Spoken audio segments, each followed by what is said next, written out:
నమస్తే, welcome to V3 news. లక్ష్యం సమాజహితం.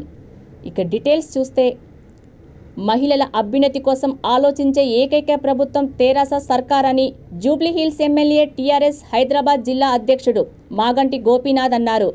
రహమత్ నగర్ డివిజన్కు చెందిన లీలా, ఆమె సన్నిహితులు సుమారు 350 మంది మహిళలు టీఆర్ఎస్ పార్టీలో చేరారు. ఈ సందర్భంగా ఎమ్మెల్యే మాట్లాడుతూ, సీఎం ప్రవేశపెట్టిన సంక్షేమ పథకాలు చూసి అందరూ తెరాస పార్టీలో చేరుతున్నారని అన్నారు. ఎస్పీఆర్ హిల్స్లో నిర్మిస్తున్న రిజర్వాయర్ ద్వారా బోరబండ, రహమత్ నగర్ డివిజన్లో నీటి సమస్య ఉండదని అన్నారు. ఈ కార్యక్రమంలో కార్పొరేటర్ సిఎన్ రెడ్డి, పార్టీ నాయకుడు తన్నుఖాన్, డివిజన్ అధ్యక్షుడు మన్సూర్ శ్రీనివాస్, గఫూర్, చోటు తదితరులు పాల్గొన్నారు. ఇప్పటికే భారతదేశాన్ని సర్వనాశనం చేసి పెట్టింది బీజేపీ.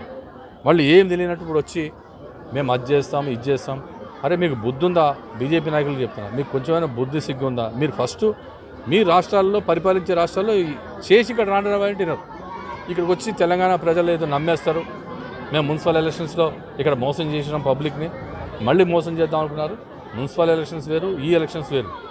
ఇంకోటి అందరికీ చెప్తున్నా ప్రజలకి, ఇప్పుడు ఏం ఎలక్షన్స్ లేవు, మేము ఎప్పుడు ప్రజల మధ్యలో ఉంటాం. టీఆర్ఎస్ నాయకులు కానీ కార్యకర్తలు ఎప్పుడు ప్రజల మధ్యలో ఉంటాం. మేము ఎలక్షన్ గురించి అని చెప్పి రాలేదు, ప్రతిదీ అన్ని పాదయాత్రలు చేసుకుంటూ అన్ని డివిజన్లో తిరుగుతూ ఉన్నాం. ఎక్కడ పోయినా కానీ ఈ జిఎస్టీదే పెద్ద ఒక ఉద్యమంలాగా తయారవుతుంది మొత్తం దేశంలో. రేపు రాబోయే రోజుల్లో ఉద్యమంలాగా తయారవుతుంది.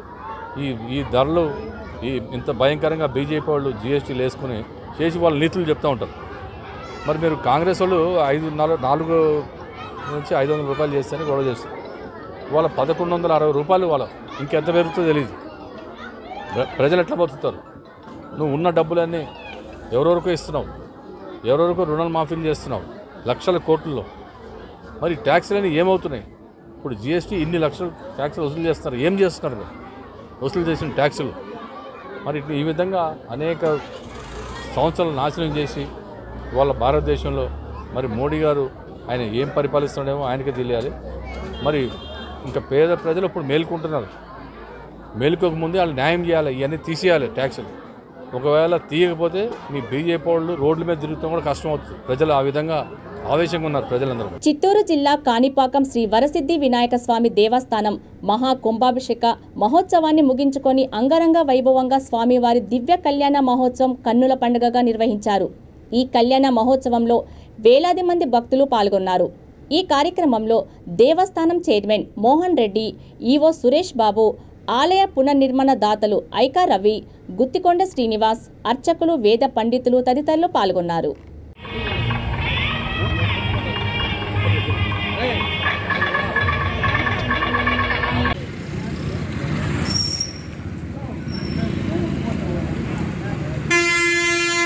బానిస రాజకీయాలకు బీజేపీ తెర లేపిందని కాంగ్రెస్ పార్టీ సీనియర్ నాయకుడు అద్దంకి దయాకర్ వ్యాఖ్యానించారు. మునుగోడు ఆత్మగౌరవం అని చెబుతున్న బీజేపీ తెలంగాణ ఆత్మగౌరవాన్ని మోడీ, అమిత్ షా కాళ్ల వద్ద తాకట్టు పెట్టిందని ఆయన విమర్శించారు. బీజేపీ రాష్ట్ర అధ్యక్షుడు బండి సంజయ్, కేంద్ర మంత్రి అమిత్ షా చెప్పులు మోస్తారని అన్నారు. భారత రాజ్యాంగం సమానత్వాన్ని ప్రోత్సహిస్తుంటే బీజేపీ బానిసత్వాన్ని ప్రోత్సహిస్తోందని ధ్వజమెత్తారు. బీజేపీ విధానాల వల్లే మునుగోడు బహిరంగ సభలో రాజగోపాల్ రెడ్డి తప్ప మరెవరూ ఆ పార్టీలో చేరలేదని అన్నారు. నాయకత్వానికి బానిసత్వానికి ఈరోజు తేడా చూస్తే, నాయకత్వం కాంగ్రెస్ పార్టీ ప్రోత్సహిస్తున్నది, బానిసత్వాన్ని ఇవాళ బీజేపీ ప్రోత్సహిస్తున్నది. లాయల్టీ పేరు మీద ఇవాళ ఎలాంటి నాయకుల్ని ఈరోజు నాయకులుగా మారుస్తున్నారో చూడండి. కేవలం వాళ్ళ యొక్క అడుగులకు మడుగులొత్తి వాళ్ళ పాదాలకు చెప్పులు మోసే వాళ్లే నాయకులైతే, రేపటి రోజున ఇలా ప్రజాస్వామ్యయుతంగా ఎదిగే నాయకులకు ఇక భవిష్యత్తు ఏముంటుంది? ఈరోజు బీజేపీలోకి పోయినా ప్రజాస్వామ్యయుతంగా ఉంటాం, మేము పెద్ద ఎత్తున పార్టీకి మేలు చేస్తామని చెప్పిపోయిన మిగతా నాయకులంతా కూడా, సోకాల నాయకులంతా కూడా ఇలా ఆత్మపరిశీలన చేసుకోండి. చెప్పులు మోయగలరా బీజేపీకి? చెప్పులు మోస్తే మీ ఆత్మగౌరవం పెరుగుతుంది అనుకుంటున్నారా? ఇది ఈరోజు బీజేపీ చేస్తున్న ఒక రాజకీయం. కాబట్టి మతం పేరు మీద విద్వేషాలు రెచ్చగొట్టి విడగొట్టడం, కుటుంబాల మధ్యన కలహాలు తీసుకురావడం, కులాల మధ్యన వైరం తీసుకురావడం తప్పితే బీజేపీ చేస్తున్నది దేశానికి ఏముండదు. అభివృద్ధిని పక్కన పెట్టి ఈరోజు అంతరాలను పెంచే బీజేపీ ఇవాళ సామాజిక అంతరాలను పెంచుతూనే ఇలాంటి నాయకులను కూడా బానిసలను తయారు చేస్తున్న ఒక ప్రొడక్ట్.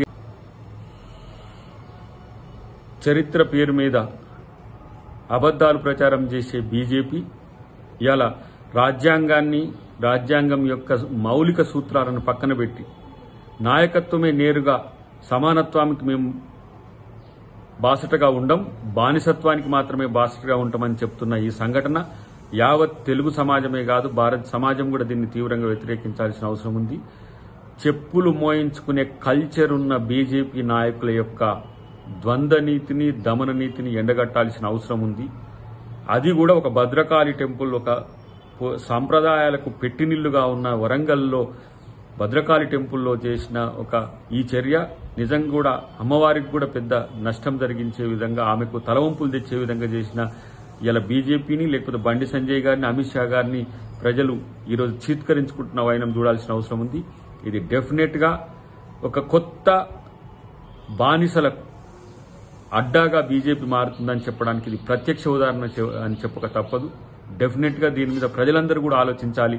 బానిసలు కాకుండా నాయకులుగా ఉండే, స్వతంత్రంగా ఉండే, భారత రాజ్యాంగ మూలాలతో ఉండే నాయకత్వం ముందుకు రావాలని చెప్పి నేను విజ్ఞప్తి చేస్తున్నాను. జగిత్యాల జిల్లా కోరుట్ల నియోజకవర్గంలోని సంస్థాన్ బండలింగాపురం గ్రామాన్ని మండలంగా ప్రకటించాలని డిమాండ్ చేస్తూ గ్రామ కమిటీ, మండల సాధన కమిటీ ఆధ్వర్యంలో గ్రామ కూడలి వద్ద స్కూల్ విద్యార్థులు, గ్రామస్తులు మానవహారం ర్యాలీ చేపట్టారు. సొంత రెవెన్యూ గ్రామంగా, సొంత పోలీస్ వ్యవస్థ ఉన్న గ్రామంగా ఉన్నందున సంస్థాన్ బండలింగాపూర్ను మండలంగా ప్రకటించాలని వారు పెద్ద ఎత్తున నినాదాలు చేశారు.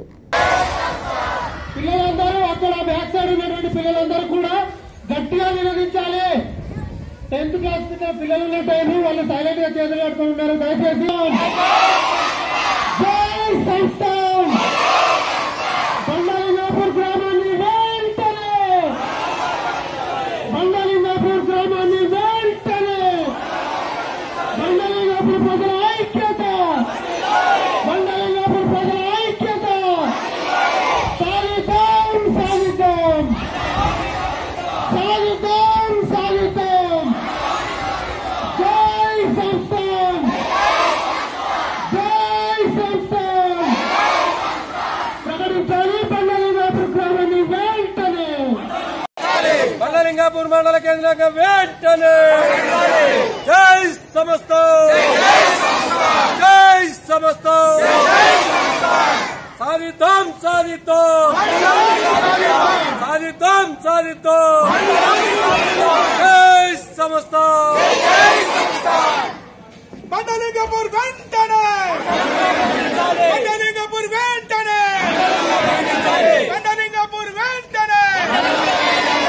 ఐక్యవేదిక కార్యక్రమానికి వచ్చేసిన మా తోటి మిత్రులు మరియు స్కూల్ విద్యార్థులు కూడా వాళ్ళ వంతుగా కూడా బాధ్యత. రేపు పొద్దున ఫ్యూచర్ బండలింగాపూర్ గ్రామం మండలం అయితే రేపు పొద్దున భవిష్యత్తులో మేము మా తరంలో కూడా సర్టిఫికెట్లు కానీ ఎలాంటి అది ఉండకుండా అయితే అని వాళ్ళు కూడా చిన్న మనసును కానీ చిన్న పిల్లలైనా పెద్ద మనసుతోటి ఇక్కడ ఈ మానవారానికి వచ్చేసినందుకు పిల్లలకు కూడా కృతజ్ఞతలు తెలుపుతున్నాం.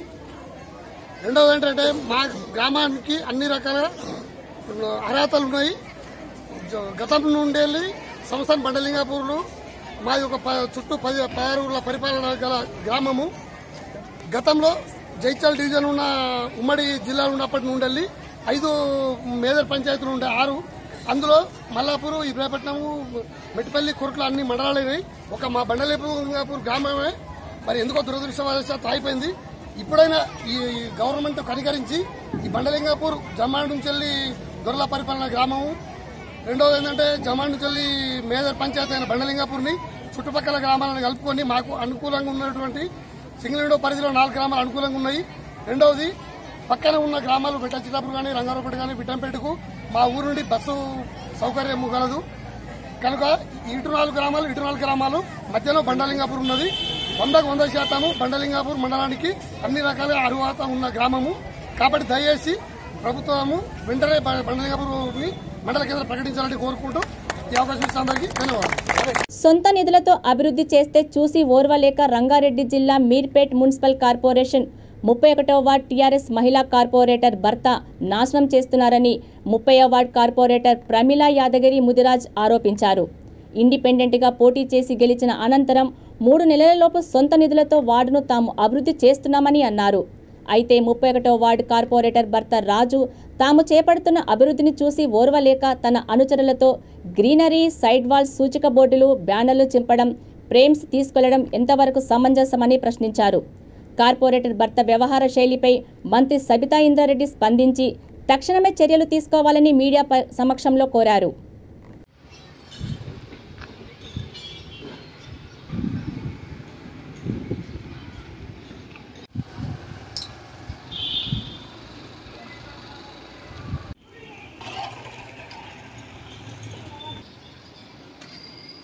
జనప్రియ మహానగర్ 30 వార్డు తరఫు నుంచి మా భార్య తమిళ యాదగిరి ముఖ్యమంత్రి గారు ఇండిపెండెంట్గా ఎన్నుకోవడం జరిగింది. ఎన్నుకున్న తర్వాత మేము టీఆర్ఎస్ పార్టీలో చేయడం జరిగింది. ఇక్కడ జనప్రియ మహానగర్లో 2 వార్డులు ఉన్నాయి, 30, 31.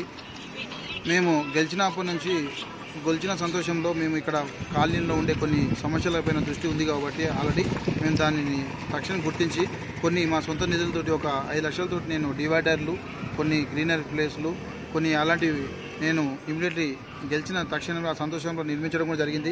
నిర్మించిన దాన్ని ఒక 1 ఇయర్ తర్వాత మాకు ఇక్కడ ఉన్న కార్పొరేటర్ వారి భర్త వాళ్ళకు మాకు ఒక చిన్న విషయంలో గడబడి కూడా జరిగింది. ఆ గడబడి ఏంటంటే మేము 10 లక్షల కాంట్రాక్టు ఆయనకు మా వార్డు తరపు నుంచి డ్రైనేజీ ఇవ్వడం జరిగింది. ఆ డ్రైనేజీలో మొత్తం నాసిరకం మీద ఖాళీ సిమెంట్ పూసి ఆ నాసిరకం పని చేసిన తర్వాత నువ్వు నా వార్డుకి ఇచ్చిన దాన్ని నువ్వు నష్టపోయడానికి ఇట్లా చేస్తావు అని చెప్పి నేను ఆయన మీద బిల్లు ఆపమని కూడా మా కార్పొరేషన్లో కూడా ఆపడం కూడా జరిగింది.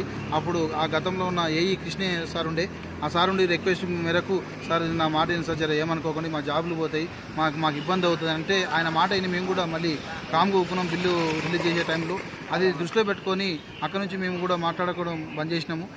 దాన్ని దృష్టిలో పెట్టుకొని ప్రతిసారి మా మీద కక్ష కడుతూ మేము చేసిన డెవలప్మెంట్స్ ఏవైతే ఉన్నాయో డివైడర్లు దాంట్లోని మొత్తం డ్యామేజ్ చేసి జేసీబీ కూల్చేసి గ్రీనరీ మొత్తం తీసేసి అక్కడ ఉన్న కొన్ని నేమ్ బోర్డులు కూడా ఉండే ఆ బోర్డులని ఈ వారం 10 రోజుల కింద కూడా మొత్తం తుక్కు చేసి తీయడం జరిగింది.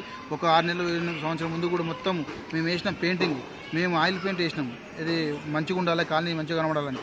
దాన్ని మొత్తం ఖరాబ్ చేస్తూ దానిపైన వేరే కలర్ కొట్టి మొత్తం డ్యామేజ్ చేయడం కూడా జరిగింది. అవన్నీ పోగా మేము గణేష్ ఇక్కడ జనప్రియ మహానగర్ అనేది చాలా పెద్ద సంస్థ ఇది. ఎందుకంటే మినీ ఇండియా ఇది. ఇక్కడ ఉన్న 12 బ్లాకులు కూడా ప్రతి ఒక్కరు అందరం కలిసినాం. ఆ రోజు ఇక్కడ ఉన్న గుడిలో కూడా మేము డెవలప్మెంట్ కన్వీనర్ కూడా పనిచేసిన. నేను ఆ సెంట్రల్ కమిటీ అసోసియేషన్లో కూడా ఒక 4-5 సంవత్సరాలు చేసిన, పిఎస్ఏ 3 సంవత్సరాలు చేసిన, 9th బ్లాక్లో ఒక 3 years చేసిన. ఇప్పుడు ప్రజెంట్ నేను కంటిన్యూగా 10 సంవత్సరాల నుంచి 6వ బ్లాక్ ప్రెసిడెంట్ కూడా నేను చేస్తున్నా. ఇవన్నిటి మీద అవగాహన ఉండి మేము గుడి కట్టుకున్నప్పుడు కూడా మేము డోనర్స్ చేసినాం, ఇంటింటికి కూడా అడిగినాం. శాశ్వత దాతలు ఎవరైతే ఉంటారో వాళ్ళని కలుపుకొని ప్రతి ఒక్కరం కూడా పైసలు వేసి డెవలప్. జగిత్యాల జిల్లా కోరుట్ల మండలం జోగన్పల్లిలోని అమ్మవారి ఆలయంలో హుండీని గుర్తు తెలియని వ్యక్తులు బద్దలు కొట్టి ఆభరణాలు, నగదును అపహరించారు.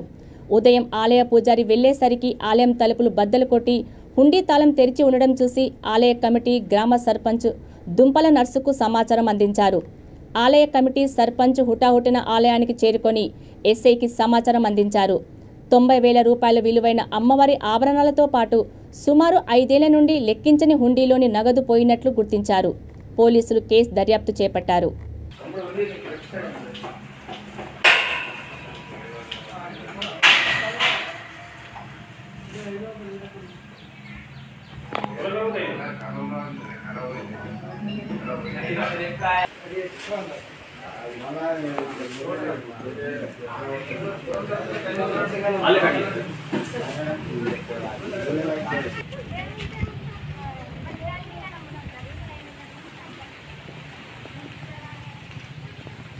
నిన్న రాత్రి జోగన్పల్లి గ్రామంలో ఎల్లమ్మ దేవాలయంలో చోరీ జరగడం జరిగింది.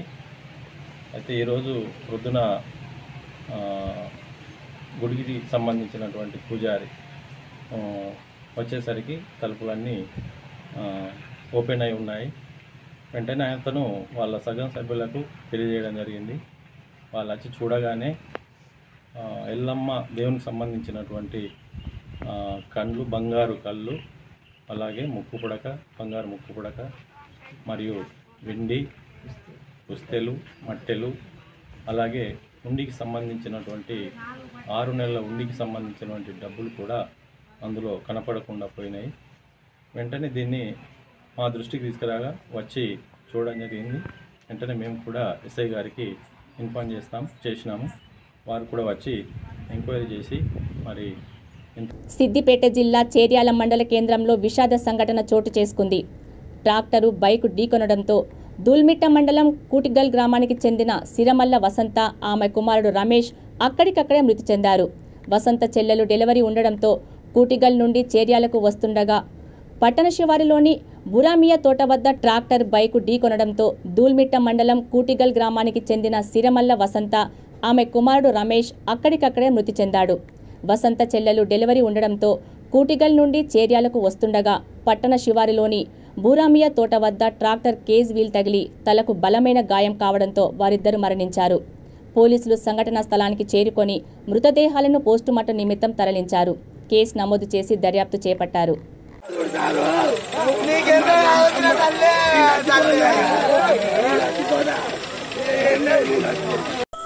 మా చిన్నవాడిని హాస్పిటల్ తీసుకోపోతే మా చిన్నవ తీసుకొచ్చింది రా విన్ని తమ్మి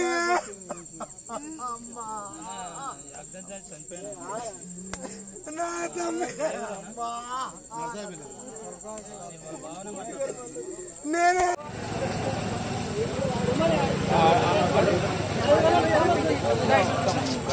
జయశంకర్ భూపాలపల్లి జిల్లా మహదేవ్పూర్ మండలం అంబటిపల్లి విషాద సంఘటన జరిగింది. కుటుంబ కలహాలతో భార్య కండల బుచ్చమ్మ అనే మహిళను ఆమె భర్త జగన్ హత్య చేసి తాను కూడా ఉరివేసుకుని ఆత్మహత్య చేసుకున్నాడు. మొదటి భార్య మృతి చెందడంతో బుచ్చమ్మను రెండవ వివాహం చేసుకున్నాడు. పోలీసులు పోస్టుమార్టం నిమిత్తం మృతదేహాలను మహదేవ్పూర్ సామాజిక ఆసుపత్రికి తరలించారు.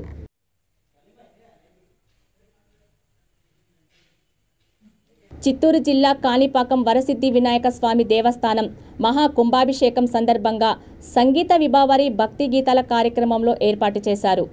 ప్రముఖ సంగీతకారిణి మంగ్లీ సిద్ధి వినాయక స్వామి గీతాలను ఆలపించి కుర్రకారును ఉర్రూతలిగించింది. మంగ్లీ భక్తి గీతాలను ఆలపించడంతో ఒక్కసారిగా వాతావరణం ఆధ్యాత్మికతను సంతరించుకుంది.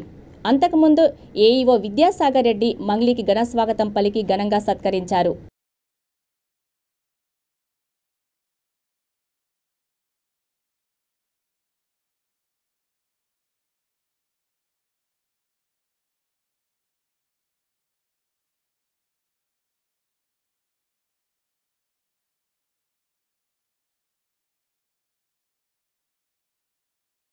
పెద్దపల్లి జిల్లా రామగుండం ఎన్పీటీసీలో ఉద్రిక్తత చోటు చేసుకుంది.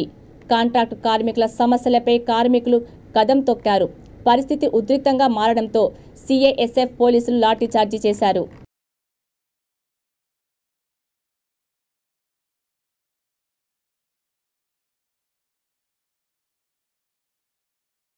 చూస్తూనే ఉండండి V3 న్యూస్, లక్ష్యం సమాజహితం. నమస్తే.